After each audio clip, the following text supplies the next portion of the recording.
ஆண்டவராகிய இயேசு கிறிஸ்து நாமத்தில் உங்களை யாரும் வாழ்த்துகிறேன். கடந்த வாரம் முழுவதும் எனக்கு நிறைய இடம் போயிட்டு வர வேண்டியதாக போச்சு. சென்னை, சேலம், இப்படி நேற்று வந்தேன். வந்த பிறகு உங்களுக்காக ஒரு நல்ல செய்தி ஆயத்தம் பண்ண வேண்டும் என்று இன்றைய தலைப்பு, நீ எங்கே இருக்கிறாய்? எங்கே அல்லது எங்கே நிற்கிறாய்? எங்கே நிற்கிறாய்?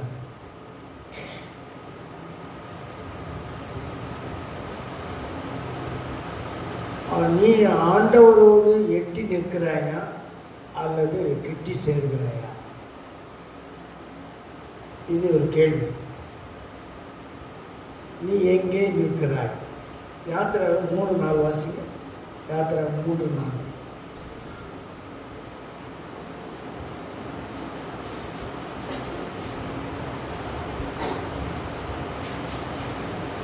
அவர் பார்க்கும்படி கிட்ட வருகிறதை கர்த்தர் கண்டார். முச்செடியின் நடுவிலிருந்து தேவன் அவனை நோக்கி, மோசே, மோசே என்று கூப்பிட்டார். அவன், இதோ அடியேன் என்றான். அவன் நிற்கணும். உன் பாதத்தை கழித்து வரணுமா? மறுவாசது. அப்பொழுது அவர், இங்கே கிட்டி சேராயாக, உன் கால்களில் இருக்கிற பாதரட்சை கழிச்சு போடு, நீ நிற்கிற இடம் பரிசுத்த பூமி என்றார். ஆண்டவர் மோசையை விட ஒரு ஃப்ரெண்டுக்கிட்ட பேசுகிற மாதிரி பேசுகிறார். முதல் அவரை சந்திக்கிற இடம் எதுன்னா, அந்த முட்செடியில் அது எரியுது, ஆனால் பச்சையாகவே இருக்குது. இதுன்னா ஆச்சரியமாக இருக்குது அப்படின்னு சொல்லிட்டு அவர் கிட்ட போகிறார். அப்போ தான் இவருக்கு பாதரட்சை அணிந்து கொண்டு போகிறார். உடனே ஆண்டவர் மோசேன்னு கூப்பிட்டு, நீ நிற்கிற இடம் பரிசுத்தமானது, உன் பாதரட்சையை கழட்டு, காலனே கழட்டு. இந்த காலத்தில் ஆலயத்துக்குள்ளே பிரசங்கமானதும் சரி, சபை மக்களும் சரி, காலனியை போட்டு நேராக வராங்க.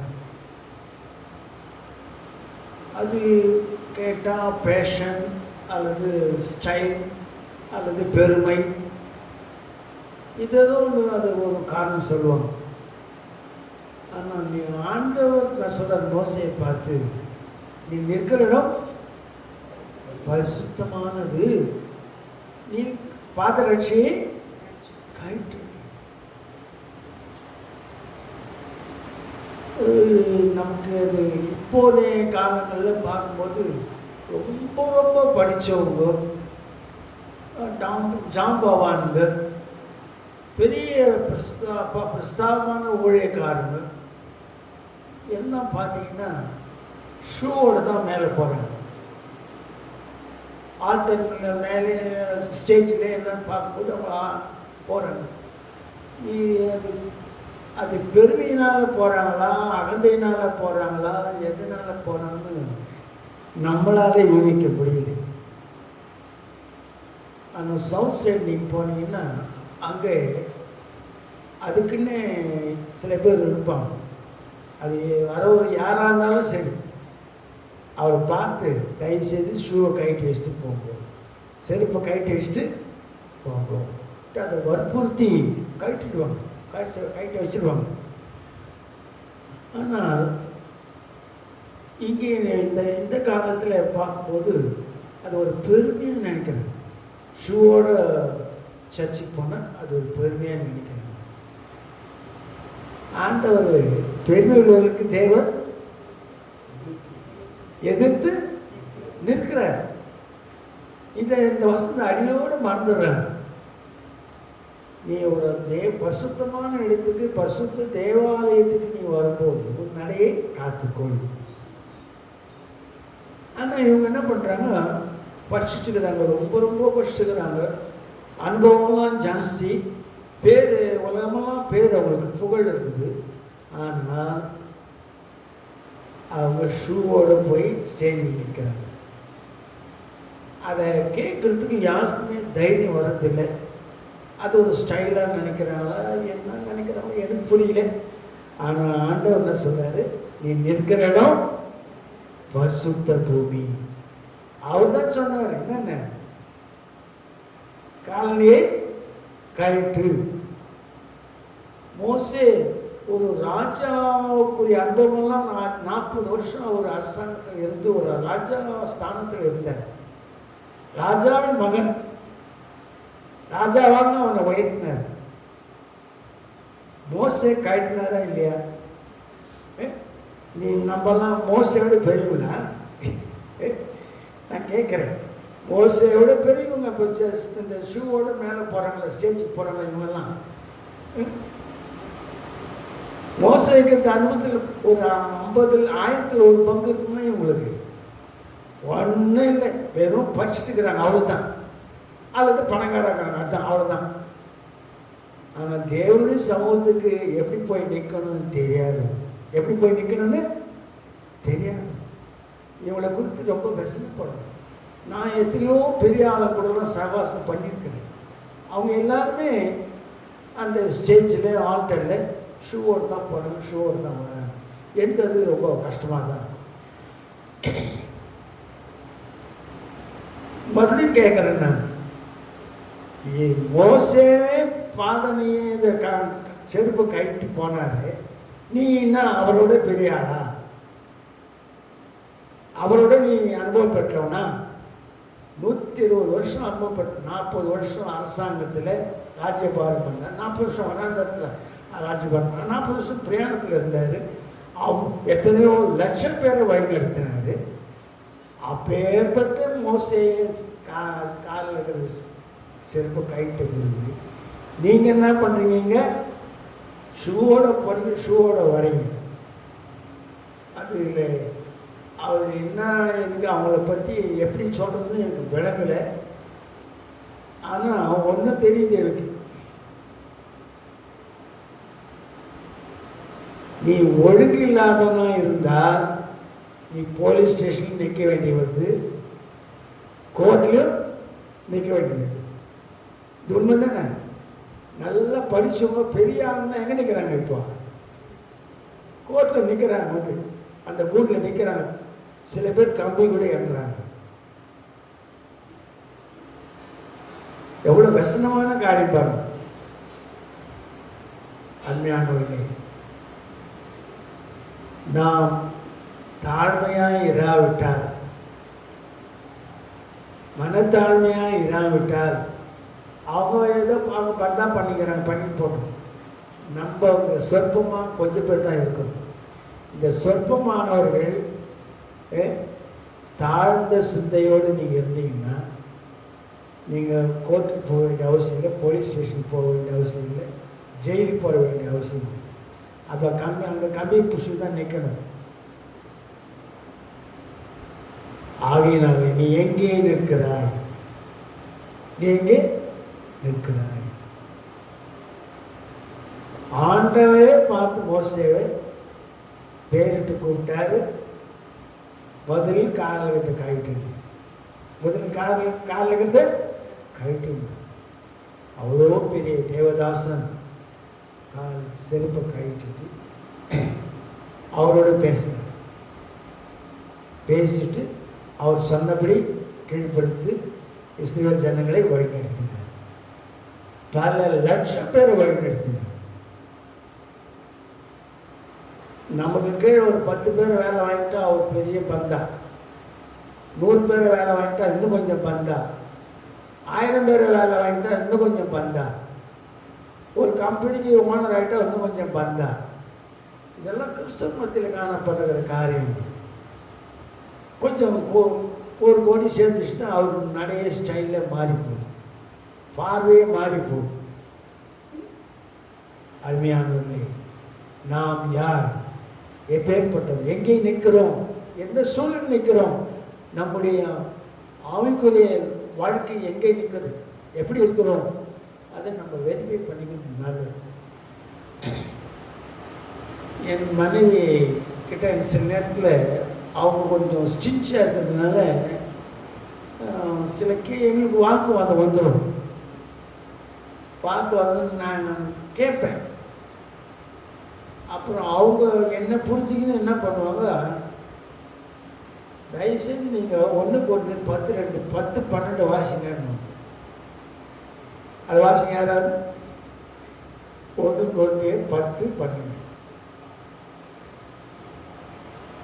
இப்படி இருக்க தன்னை நிற்கிறவன் என்று எண்ணுகிறவன் விழாதபடிக்கு எச்சரிக்கையாக இருக்க கடவன். இதை தான் எனக்கு சம்மட்டி எடுத்து அடிக்கிற மாதிரி சொல்லுவோம். அதுவும் ரொம்ப பொறுமையாக கிட்ட வந்து தயவுசெய்து 1 10 12 எடுத்து வாசிங்க. வாசித்தா தன்னை நிற்கிறவன் என்று எண்ணுகிறவன் விழாதிருக்க கடவன். நீ பெருமையோடு நின்னா ஊந்துருவ ஒரு நாளைக்கு, அகந்தையோடு நின்னா ஊந்துருவ ஒரு நாளைக்கு, கர்வத்தோடு நின்னா அவனுக்கு ஒரு நாளைக்கு விழுந்துருவு. அதனால தான் அந்த பக்தன் இப்படி சொல்றாரு, தன்னை நிற்கிறவன் என்று எண்ணுகிறவன் விழாதிருக்க கடவன். பெருமையுள்ளவர்களுக்கு தேவன் எதிர்த்து நிற்கிறார். அதை அண்டர்லைன் பண்ணி வச்சுக்கணும். பெருமை உள்ளவர்களுக்கு தேவன் எதிர்த்து நிற்கிறார். அவரை எதிர்த்து நின்னா எவனா ஜெயிக்க முடியுமா? இயற்கையை எதிர்த்து நிற்கிறவங்க அல்லது ஜெயிக்க முடியுமா? காற்றுக்கு முன்னால நீ ஜெயிச்சிருவியா? மழைக்கு முன்னால நீ ஜெயிச்சிருவியா? சமுத்திரத்துக்கு போனால் சமுத்திரம் பொங்கிச்சா நீ அதை ஜெயிச்சிருவியா? சூரியன் வேகமாக நல்ல 108 208 போச்சுன்னா அது உன் நிலைமை தீஞ்சு விடுவேன். ஆண்டவர் எதிர்த்து செயல்பட முடியுமா? முடியவே முடியாது, முடியவே முடியாது. தன்னை நிற்கிறவன் என்று எண்ணுகிறவன் விழாதிருக்க கடவன். அடுத்தது நம்ம எங்களுடைய மருமக குட்டி வந்தாருங்க. அப்போ ஒரு வார்த்தை சொன்னார், நீங்கள் கவனிச்சிருக்கீங்க. நான் ஒன்று சொன்னேன், நீ அவ்வளோதான்டார். நான் ஒன்று கெரும் படிச்சேன்னு நீ அவ்வளோதான்ட்டேன். உனக்கு எவ்வளோ டேலண்ட் இருந்தாலும் சரி, எவ்வளோ திறமை இருந்தாலும் சரி, எவ்வளோ ஆசை இருந்தாலும் சரி, உன் மனசில் கெரும் வந்துச்சுன்னா, நானும் வந்துச்சுன்னா நீ அவுட் அப்படி சிம்பிளாக சொன்னார். ஆகவே கிறிஸ்தவர்களாக நமக்கு அந்த நான் என்ற எண்ணம் வரவே இல்லை. என்னால் இது செய்து முடிச்சேன், என்னால் அத்தியாச்சு அப்படின்ற அந்த இதுவே தாழ்வுகளுக்கோ தேவன் கிருபை அளிக்கிறார். அவ்வளோதான். ரோமர் 8:11 வாசிங்க. நாம் யார்? ரோமர் 8:11 11. மரித்தோரிலிருந்து எழுப்பினவருடைய ஆவி உங்களில் வாசமாயிருந்தால், கிறிஸ்துவை மரித்தோரிலிருந்து எழுப்பினவர் உங்களில் வாசமாயிருக்கிற தம்முடைய ஆவியினாலே சாவுக்கேதுவான உங்கள் சரீரங்களையும் உயிர்ப்பிப்பார். நாம் முதலாவது தேவனுடைய புத்திரர் என்றதை நாம் என்ன வேண்டும்? முதல்ல நம்ம யாருன்னு? தேவனுடைய புத்திரர். ஆகவே நினைக்கிறேன் புலம்பல் 3:22 வாசிங்க. புலம்பல் 3:22.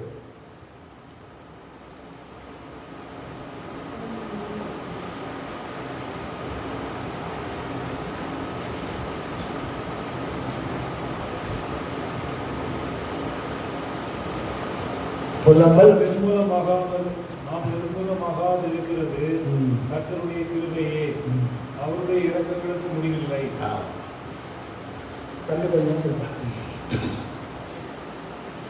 நிர்மூலமாகாதிருப்பது அவருடைய கிருபை. என்ன விதமாய் பாடுவேன் நான் அந்த பாட்டில்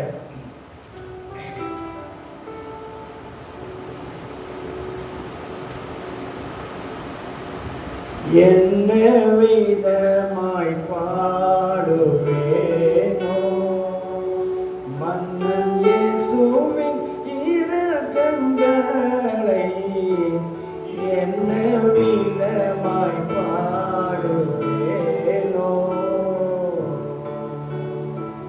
பிரதான பாவியாயிருந்தேன், நரகத்திற்கு நேராய் விரைந்தேன்.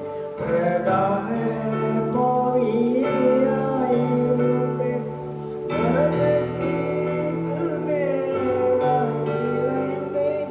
பரனே உம்மை நோக்கி பார்த்தேன், பரனே உம்மை நோக்கி பார்த்தேன்.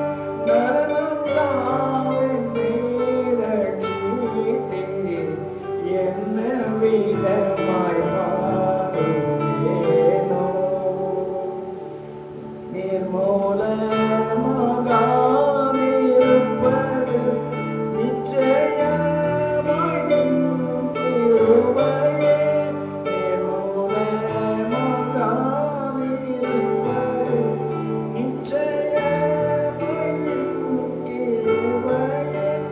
இரக்கங்களை கொண்டுடனே இல்லை, இரக்கங்களை கொண்டுடனே இல்லை. இவை காலைதோறும் புதியவை, என்ன விதமாய் பாடுவேனோ. மன்னன் இயேசுவின் இரக்கங்களை, என்ன விதமாய் பாடுவேனோ. முதலாவது நீங்களும் நானும் தேவனுடைய புத்திரர், தேவனுடைய பிள்ளைகள், கர்த்தருடைய பிள்ளைகள், கிறிஸ்தவர்கள், கிறிஸ்துவை உடையவர்கள். நாம் எப்படி இருக்கணும்? பரிசுத்தமாக இருக்கணும். முடிந்தவரை பரிசுத்தமாக இருக்கும் முயற்சி. அப்போ நாம எங்க நிற்கிறோம்? எங்க நிற்கிறோம்?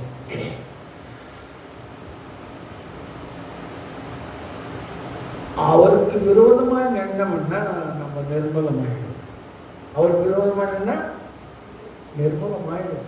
எவ்வளோ பேர் நின்றாங்க, அவங்கெல்லாம் அட்ரஸே காணும். இப்போ எதிர்ப்பாக நின்றவங்கெல்லாம் அன்னைக்கு அட்ரஸே காணும்.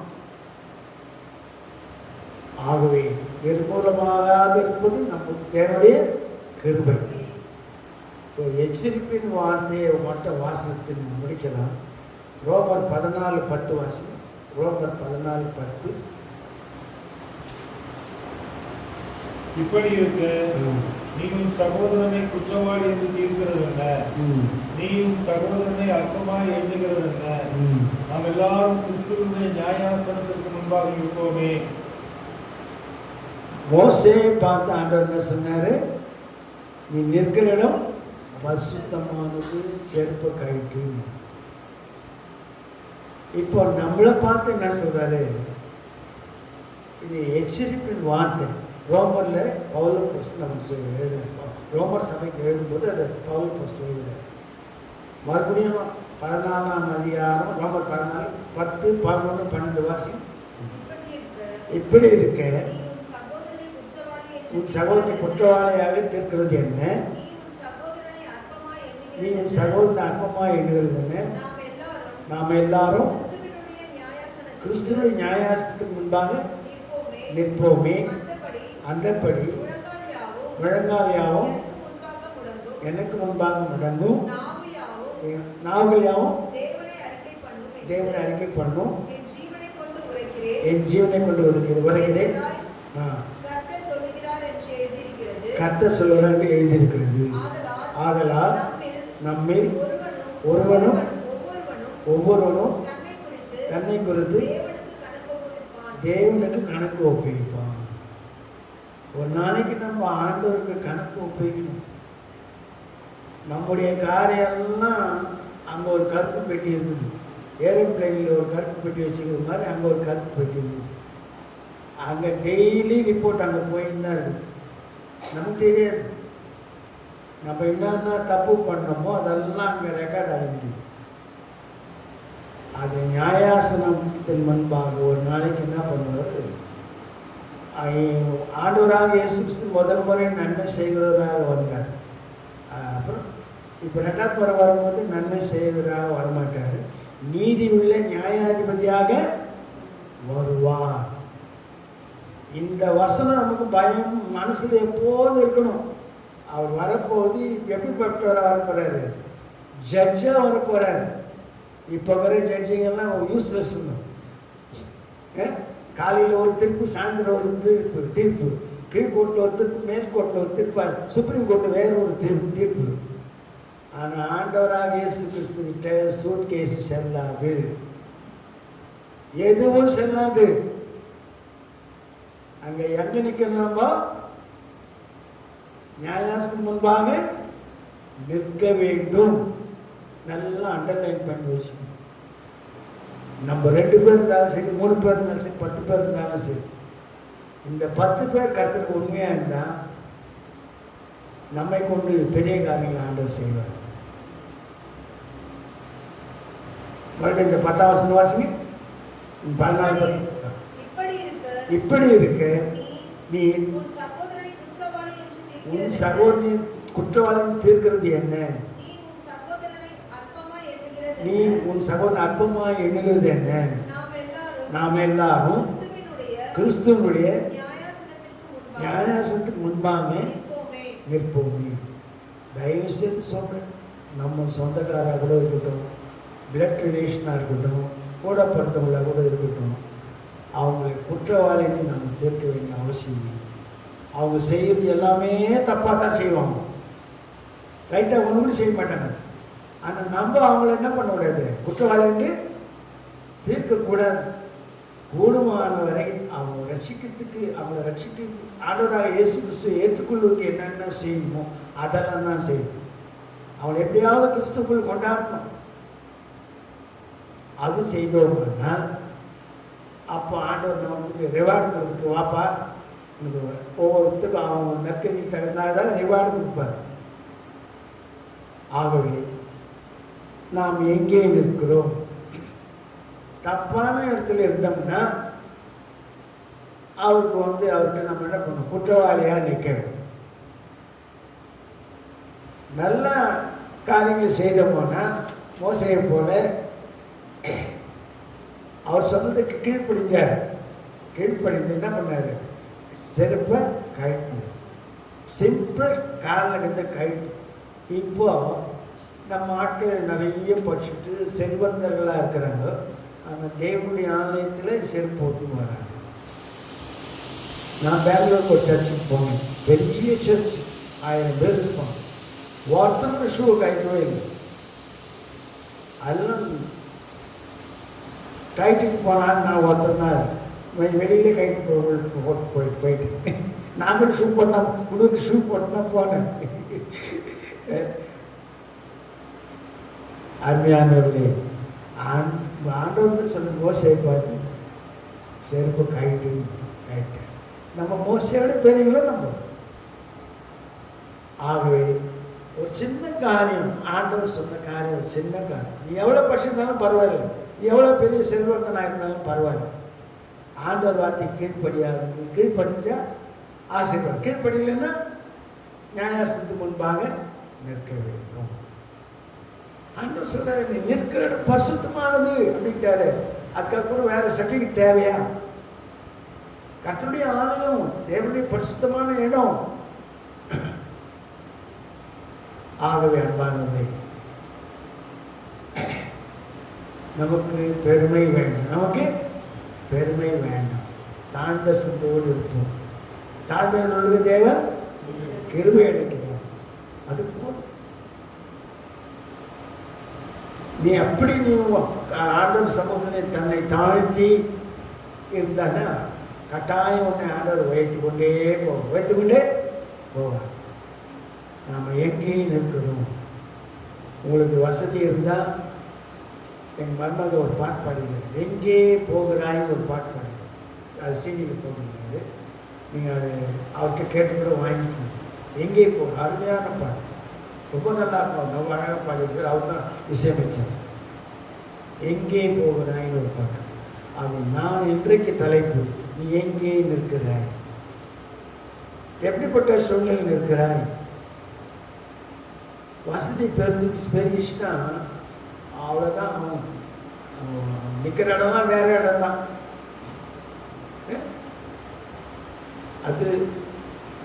அது உண்மையான ஆசீர்வாதம் கிடையாது.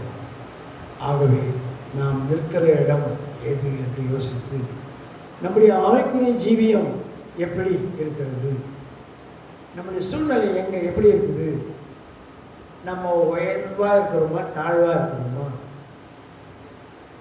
அதெல்லாத்தையும் அனலைஸ் பண்ணிவிட்டு ஆண்டவர் சமூகத்தில் தன்னை தாழ்த்தும் போது கர்த்தர் என்ன பண்ணுறாரு. இப்போ 2 பேர் ஆலயத்துக்குள்ள வந்து ஜெபம் பண்ணாங்க. ஒருத்தர் என்ன பண்ணார், ரொம்ப பெருமையாக பேசினார். யாருடைய ப்ரேயர் கேட்கப்பட்டது? தாழ்வுடைய பெருமை அவங்களுடைய காரியம் தான் கேட்கப்பட்டது. அப்படின்னால அவர் தன்னை நான் இதை பண்ணுறேன் அத்தை பண்ணுறேன்னு ஏதோ சொன்னார். அதை ஆண்டவர் சட்டம் பண்ணுறேன், ஆண்டவர் சட்டம் பண்ணுறேன். ஆகவே அன்பானவர்களே, நாம் எங்கே நிற்கிறோம்? எச்சரிப்பின் வார்த்தை, நம்மை நிற்கிறவன் என்கிறவன் விழாதிருக்க கடவுள். அடுத்தது அது அடுத்த எச்சரிப்பின் வார்த்தை ரோமர் 14:10. ரோமர் அந்த 14:10 எல்லாரும் சேர்ந்து வாசித்து முடிச்சிடலாம். இப்படி இருக்க நீ உன் சகோதரனை குற்றவாளி என்று தீர்க்கிறதென்ன? நீ உன் சகோதரனை அற்பமாய் எண்ணுகிறதென்ன? நாம் எல்லாரும் கிறிஸ்துவினுடைய நியாயாசனத்திற்கு முன்பாக நிற்போமே. ஒரு நாளைக்கு நம்ம நியாயாசனத்துக்கு முன்னால் நிற்க வேண்டியது இருக்கிறபடியா கர்த்தருக்கு ஏற்ற விதமாக கர்த்தர் நம்மை அங்கீகரிக்கும் விதமாக நமக்குள் பெருமை வேண்டாம், அகந்தை வேண்டாம், கர்வம் வேண்டாம். நம்ம காலில் இருக்கிறத கைட்டு, நம்ம காலில் இருக்கிறத கைட்டு, நமக்குள்ளே இருக்கிற காரியங்களை அகற்றி விடுவோம். பெருமை இருக்குதா அகற்றிடு, கர்வம் இருக்குதா அகற்றிடு, திமிர் இருக்குதா அகற்றிடு. அப்போ கர்த்தர் நம்மை கீழாக்காமல் தேவன் தாமே இந்த செய்தி ஆசீர்வதிப்பாராக.